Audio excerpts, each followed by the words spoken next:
Sunday afternoon, I think.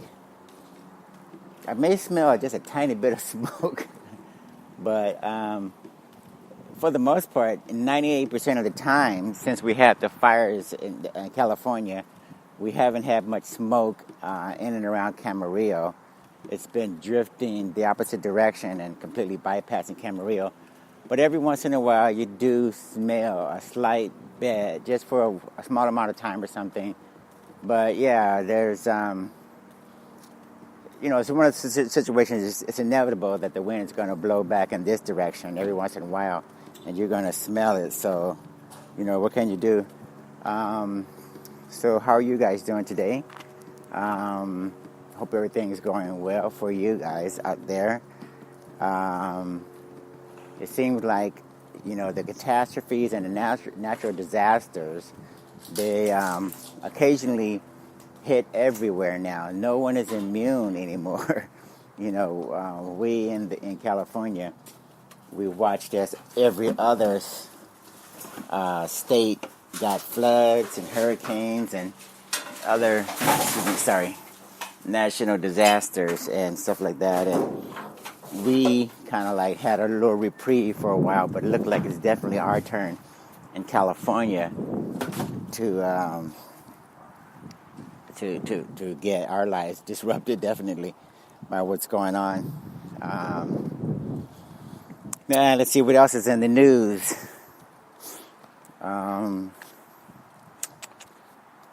Let's see here. I'm trying to think what else is in the news. There must be something. Nothing's coming to mind right now. So let me introduce myself, okay? My name is Monty Henry, owner of DPL Surveillance Equipment. We run a full-service surveillance and security equipment company. We do have lifetime guarantees and warranties on all the products. We have 24/7, 365 tech sales and customer support, by the way. And the largest inventory of items that not only can you buy, but you can rent and lay away as well. We have a huge and growing media library. I call it a media library because we have everything imaginable almost to read and listen to and watch and learn about. The categories that we have on the website, a lot of them go way beyond just surveillance and security equipment. Our basic idea is to give you guys an abundance, a variety of information while you're patronizing our site. And even if you don't patronize the site, I think a lot of the articles and such actually are the main focal point for a lot of people. We want you to come to the site, and we want you to look at the articles and listen to the blogs and the videos and the podcasts and absorb that information. We think a lot of it is very good information, very useful. I try to get post things that are practical. And then we also try to focus on our current events. Like today, we're going to be talking about the CIA implicating Salman bin Mohammed, the Crown Prince of Saudi Arabia. Looks like the CIA is willing to go on record in terms of stating that they have undeniable proof that the Crown Prince was actually responsible for Khashoggi's death. That's the journalist that was, of course, as you guys know, murdered in Turkey. So yeah, take a look at that new information. We posted a lot of information regarding the fires, and so you can keep up to date with that information just in case you have relatives, friends, associates, or something in California. A lot of information about the fires. We're talking about remedies, not only the problem of the fires, but remedies. A lot. I myself included. I'm coming up with my own solutions, and a lot of the readers and the people are coming up with their own ideas. And I think it's a very good resource. I'm amounting to a very good resource for information about how to handle wildfires, for instance, because because of climate change. In my opinion, this is not only a California problem, but because the national forests actually span across numerous states all over the United States, and those problems are not unique to California. They are a nationwide issue. So unless we treat it like a nationwide problem, a federal problem basically, then we're not going to be able to implement solutions. So let's take a look at the solutions. Forget about the problem right now. Let's focus on solutions and see if we can dedicate some of our attention and a lot of our effort and such to the actual solutions. Let me see. Oh yeah, on the website we take Bitcoin, cryptocurrencies. The cryptocurrencies that we take for the shopping cart are going to be Bitcoin, Ethereum, Litecoin, Bcash, and I think that covers it. Ethereum, Litecoin, Bcash, and Bitcoin. Those are the ones we take, and we want to make a transition from the regular fiat economy to the crypto space. That's where the hiring is. That's where the money is going to. That's where the talent is going to. So if you have loved ones or people that you know that are looking for a job, send them into this area, to the crypto industry, as developers, as you name it, advisors, counselors. There's so many different places where people can work in the crypto space. So we want to take a look at that. Then, of course, we want to poke the finger in the eye of the typical fiat industry, the Bank of Americas, the Citibanks, the Wells Fargos, the UBSs, the HSBCs of the world. All of these guys are definitely the crooks and the criminals, and the amounts of money and the level of the crimes that they commit are totally different than what you will find in almost any other industry. The crypto space has no comparison in terms of the little things that we've gone through as compared to what HSBC and UBS and the Danske Bank laundering $250 billion for Russia out of Estonia. We can't even compare. We're not even on the radar when as far as the allegations are concerned that that your government will try to implicate those of us in the crypto space. So it's totally apples and oranges, and don't believe the hype. And go to my website, take a look at what I've published. I'm using the government's own information from their own investigations, their own settlements, their own fines and penalties, and the numbers and the repetitiveness is astronomical. So take a look at what your favorite banking companies are doing, and investment houses and those other institutions, credit card issuers and such. Those guys, they're getting away with murder on a huge scale. So what else? Oh yeah, the website is newly redesigned, and I'm implementing just little tweaks and refinements every once in a while. I'm adding a poll, POLL. Still playing with it and trying to make sure it's set up and working properly.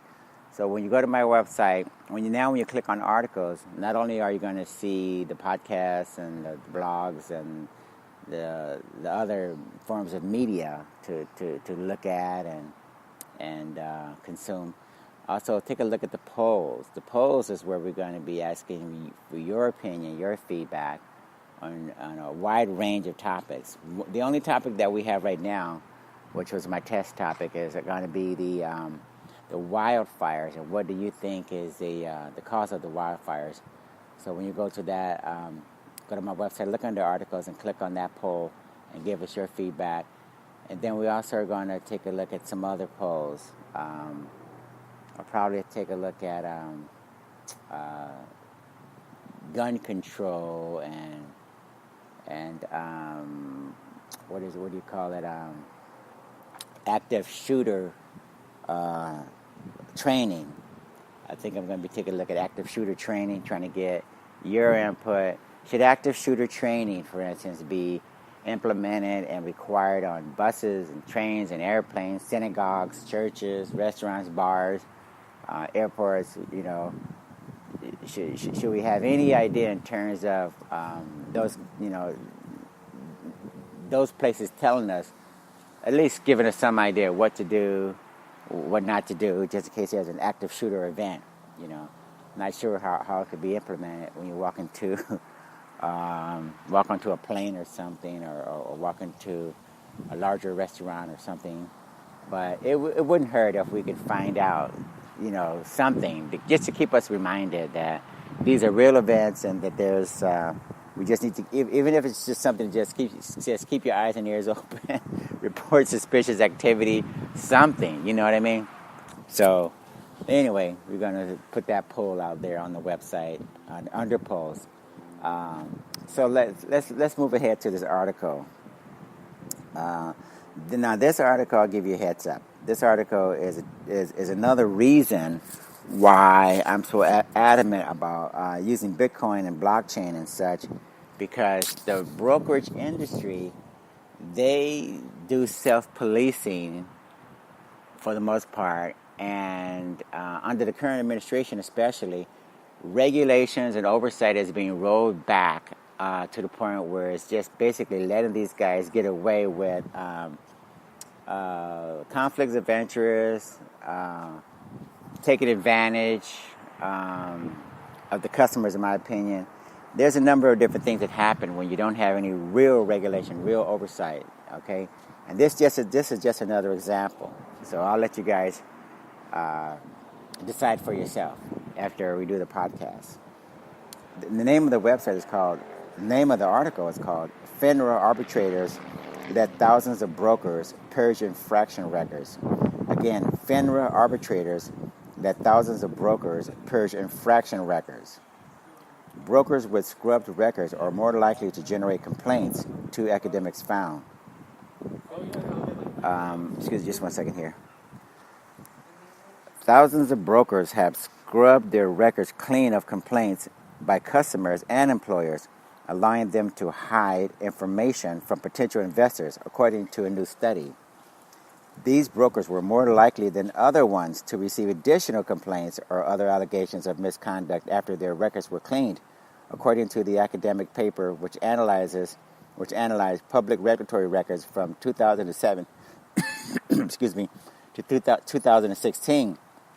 Basically, they're saying that if you are the type of person who, if you have complaints against you, I mean, this is common sense. This implies to good things written about you or bad things written about you. If I go through my own records and I keep all the positive comments that you may find in a public database or something, and I get rid of everything that's negative, well, obviously, I'm the same type of broker that's going to repeat these offenses, that's not going to want the truth to be known, good, better, and different, right? Hopefully, even if I have some issues on my record as a doctor or a plumber or a broker, I want you to know all of it. I want you to weigh out everything. Hopefully, my experience, my expertise, and all the good ones will outweigh the bad ones, hopefully, right? If there's more negative than positive, obviously I'm in the wrong business as a broker or a plumber or electrician or a lawyer or a doctor, whatever it is, right? So, yeah, believe me, believe the article when they say that these are the same type of brokers that are likely to repeat the offenses because they put so much emphasis on erasing everything that's negative. The scrubbing process, known as expungement, is overseen by the Financial Industry Regulatory Authority, the industry-funded brokerage regulator. Under FINRA rules, arbitrators are expected to allow a record to be deleted from the public broker check website only if an allegation against a broker is factually impossible, clearly erroneous, or the broker was not involved in an alleged misconduct. Expungement is meant to be a rare event, regulators say, but the study, which analyzed broker check records and other regulatory information, found that arbitrators granted requests nearly 70% of the time. So make sure you guys understand this. If every broker is coming out of the woodwork now and asking for expungement, this is not a process whereby they're trying to focus on those smaller representative samples of brokers who are asking for expungement for situations that are clearly not their fault or misinterpreted or settled or whatever it was, favorably. But if every conceivable broker is pretty much asking for expungement, good, bad, or indifferent, or whatever, whether or not it's extremely serious criminal financial allegation or something, and they're getting these expungements granted, that now we have a problem, because this means that, again, I'll have the incentive to repeat these offenses, knowing I can go back to arbitrators and ask them and get expungements out into the foreseeable future. Moving right along, scrubbing so many records, 4,572 of 6,700 requests were agreed to. This makes it harder to track bad actors and harms the ability for regulators and consumers to monitor brokers, according to the study by Colleen Honigsberg, an assistant law professor at Stanford University, and Matthew Jacob, an economics pre-doctoral research fellow at Harvard University. Last year, Finra proposed changes to make it harder for brokers to scrub records, but has yet to issue a final rule. A spokeswoman said the regulator is still reviewing and considering comments received, and that it looks forward to reviewing the final version of the study. The spokeswoman added that the regulator is committed to ensuring that Finra arbitration is a fair dispute resolution system for all parties. Now, just so you guys will know, a lot of us in the crypto space, we came from the traditional financial industry. We had the major 401ks, SEP IRA accounts, and mutual funds and everything else in the finance industry. And after getting the impression that those guys were not looking out for us, in other words, after you invest with Fidelity or Ing or Capital One or you name it, Charles Schwab, after you put your money with those guys for so long and you're looking at the meager returns and you're trying to figure out why everybody else is making money except you, then this is why. Because no one's being transparent in terms of what they're doing with your money. For all I know, these brokers and these companies, they could be doing inside deals, and they could be getting extraordinary returns on my money while giving me meager returns, right? And then once the company is caught or the broker is caught or something, it's revealed, and then it's pushed under the rug, swept under the rug, and then the records are expunged. So now if you go back and you're looking for proof of something that you felt all along, because again, there's no way we should not be able to make decent returns on our investments just like the wealthy people, right? But this is what happens when you have a system that's skewed towards the people selling the products and the companies who employ the people who sell the products as compared to the actual customers. There are about 630,000 active brokers registered with Finra. Most don't have any complaints or expungement requests. One who did was Stuart Siegel. The Florida broker in 2013 declared on his broker check page that he had enjoyed an unblemished record for over a 35-year career in the securities industry, with never having been accused of misconduct by any customer. Potential clients would know by looking at the page that Mr. Siegel got approval in 2011 to delete an earlier complaint by an investor that alleged he'd given the client poor investment advice, arbitration records show. The matter was settled for $14,500. Mr. Siegel was dismissed as a party to the claim before it settled. 2 years after the complaint was scrubbed, Finra filed unrelated civil charges against Mr. Siegel, alleging he had used tens of thousands of dollars of charitable funds he oversaw for his personal benefit. Mr. Siegel repaid the money and in 2014 agreed to be barred from the securities industry without admitting or denying the allegations, according to Finra records. So this is another clear example where, one individual will have these allegations revealed, have it put on the record or in the record, and then afterwards go back and have the records deleted or removed, despite this being a serious allegation. So you go to Mr. Siegel, you got your last $50,000 of your retirement for you and your wife or something, and then you find out afterwards that Mr. Siegel wasn't the most honest and trustworthy person after he leaves with your $50,000, right? But there's no way for you to know this in advance, because obviously he's going back and forth and getting these records expunged via these arbitrators who obviously could care less about making sure that we work with people who are going to be honest and straightforward as compared to taking advantage of us. Finra declined to comment on the matter, while Mr. Siegel couldn't be reached for comment. His lawyer during the expungement claim, Mr. Mark Dobin, said at the time the expungement was granted, there was no indication of any hint of a regulatory problem. Yeah, sure it was. What do you expect a lawyer to say, right? A state regulators group this year called for changes to the expungement system, which it says broken and removed valuable information from the records. Yeah, I think that's true. Duh. The Securities Industry and Financial Markets Association, an industry body, in its response to FINRA's proposals that the existing rules provide sufficient safeguards. Now, this is why you can't trust the typical finance industry. The industry looks out for its own, period.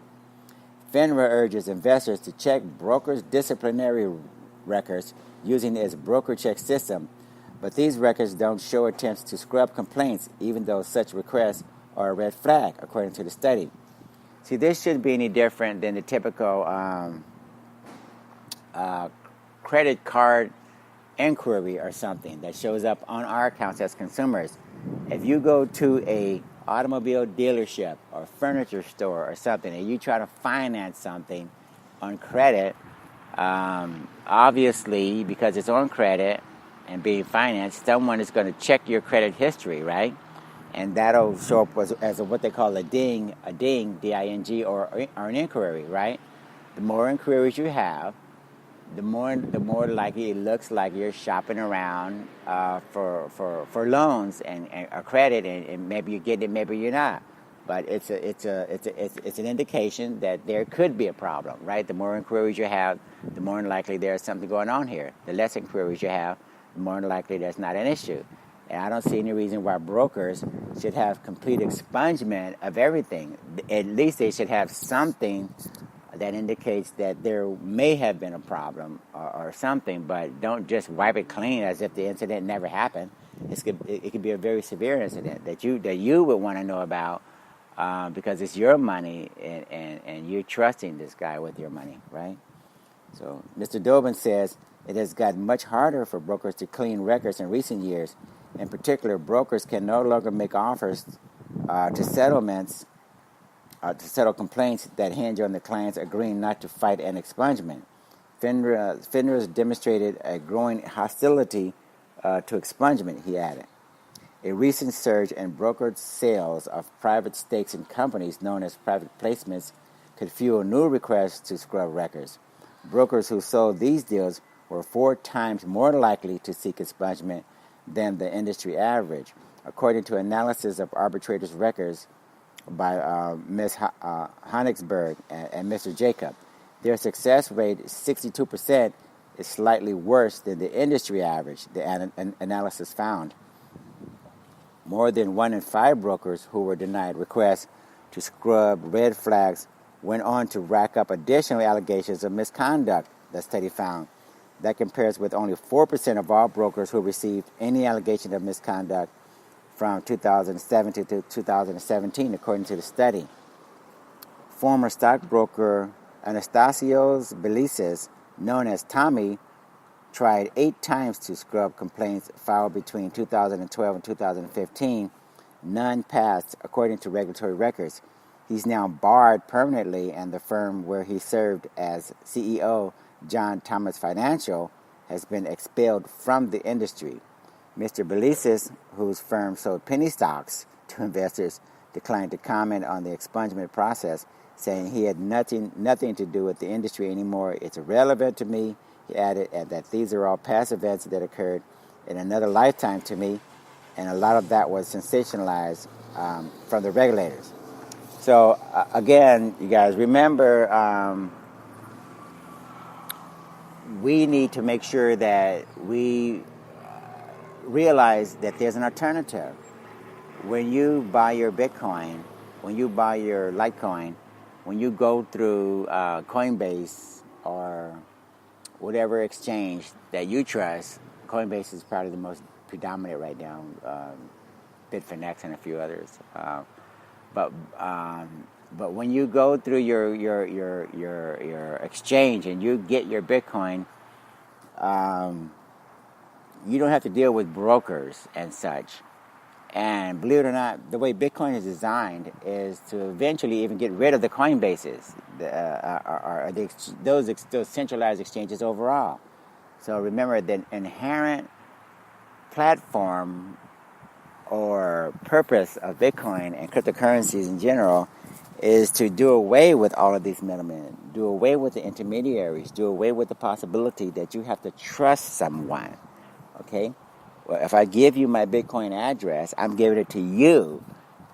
Or if you give him, if you want me to send you my Bitcoin or some of it, you give me your Bitcoin address or a QR code or something, right? And we deal directly with each other. So again, whether it's $100 or $1 billion, we don't need to be. We need to remember that we don't need intermediaries anymore. Okay?